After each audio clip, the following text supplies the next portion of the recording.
Hello everybody and welcome to Croatian family vlog. Here today you will see the typical day during the summer when a Croatian family goes somewhere to swim a little bit, to spend the day on a beach, and this is that type of a day. As you're probably familiar with, I'm a tourist guide, so rarely I have a free day in the summer, but this day my kids were lucky because I was free and there was enough time for me to go with them to the beach. So here I'm pointing what we should bring to the beach. There are some towels, some equipment, some things the kids can play in the sand, and we will take all of this with us. Now we are driving to our destination, and this location where we'll be today is located in Zadar County. So this is a southern part of Croatia. And there are four counties in the region called Dalmatia. And this is a northern part of Dalmatia, a small village called Drage. It is located on the borderline between the Zadar and the Šibenik county.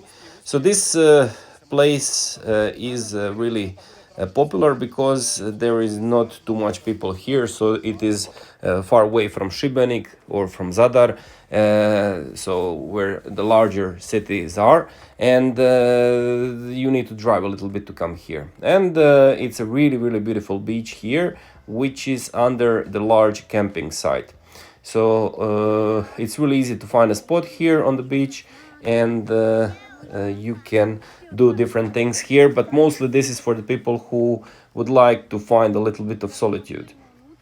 So the beach, like most of the beaches here in the area, is artificial, which means that every winter we, of course, probably you don't know that we sometimes have a really heavy storms, and our beaches gets destroyed because of the high waves and everything else, or the swell or the currents, and they need to replenish the beach every spring with new pebbles. The pebbles can be done artificially or can be brought from the river beds.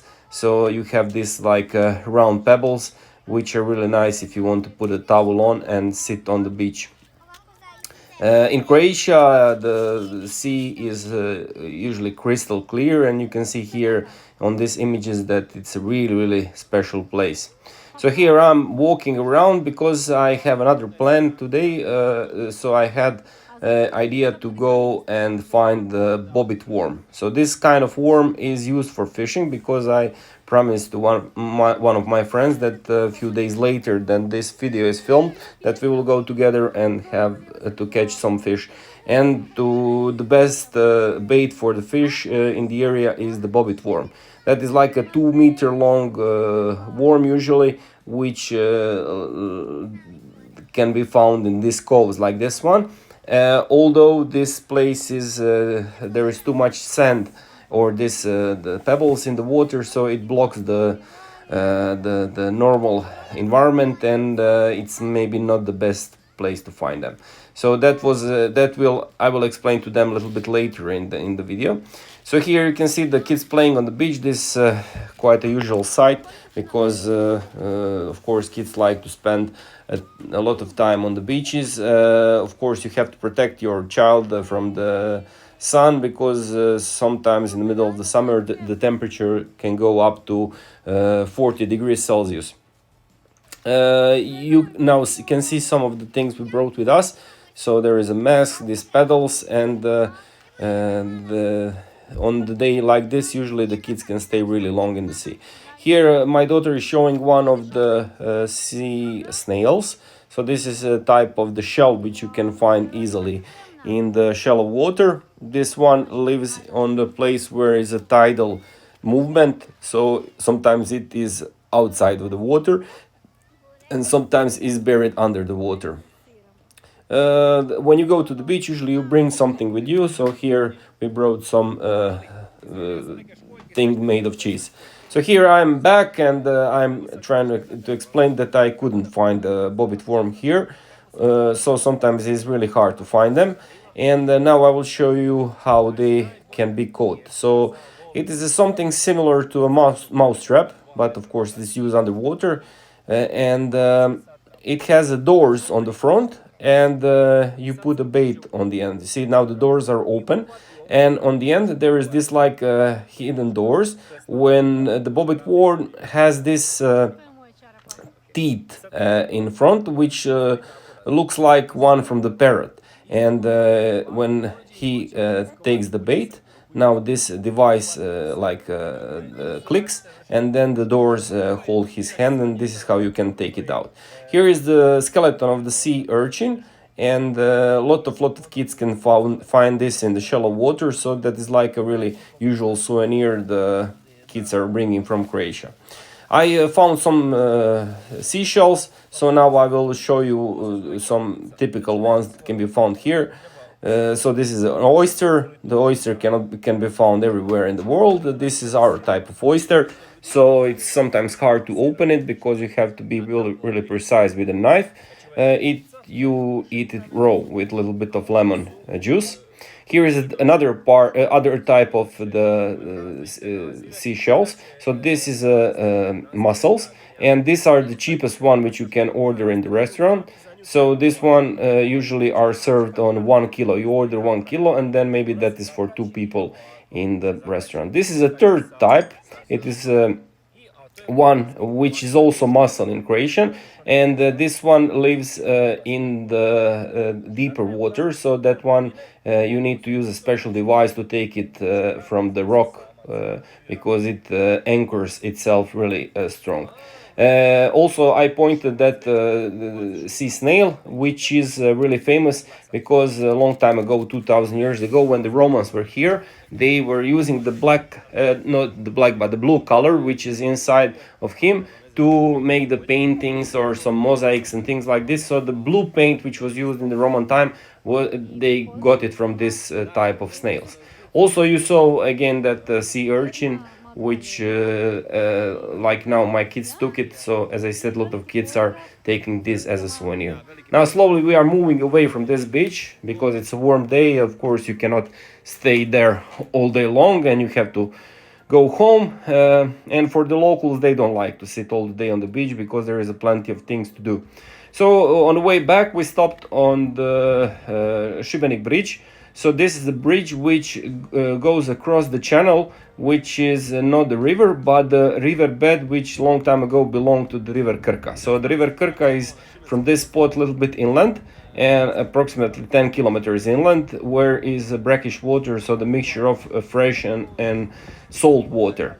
And you can see here on the images that there is a lot of buoys in the water. So these buoys have the seashells. So this is a artificial way how to grow the seashells. Here the river brings a lot of nutrients to them, and they thrive here. And you see on the opposite side, you just need to stop with your boat and take this shells, and then you can prepare them on the boat either, or you can prepare them in your apartment if you rented it.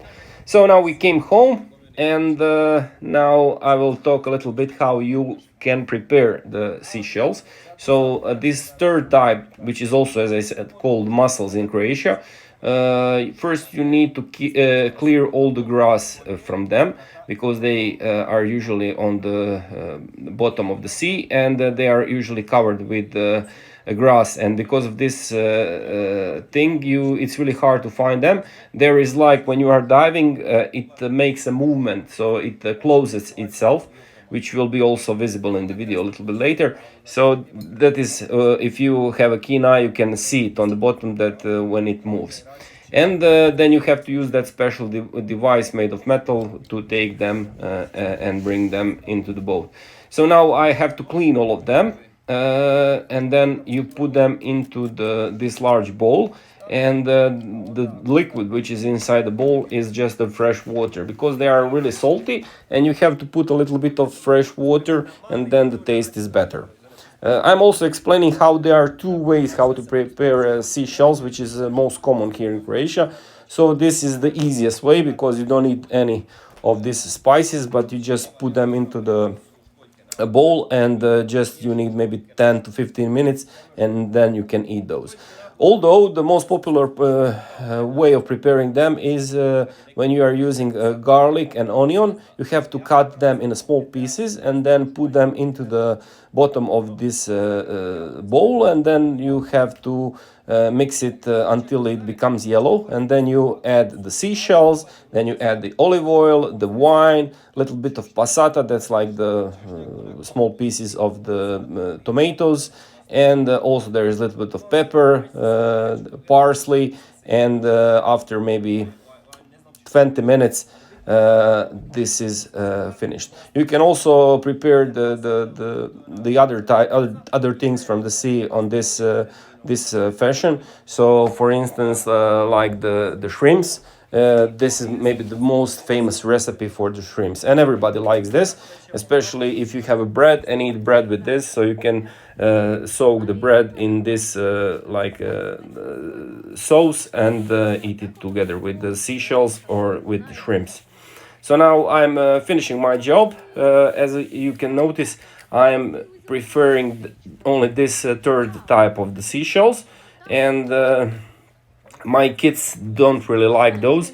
So I'm here explaining that me and my wife, we will alone dine this, and the kids will eat probably something else. So when this bowl is filled at the bottom, then you can put them in on the fire, and as I said, after 15 minutes it will be finished. So it will be also shown in the video. Here is the thing which I already mentioned earlier. So it is the movement you can see in the water, and this is how you can find them when you are diving. So now we go to the stove and we put it on the stove, and you can see it's boiling. So you need a really short amount of time to prepare this meal. And as I said, you have to have a bread. So you have I have my things which I need to for my dinner, and I'm telling here everybody goodbye, and also I will tell to you the same thing now. So thank you for watching this video, and see you next time. Bye bye.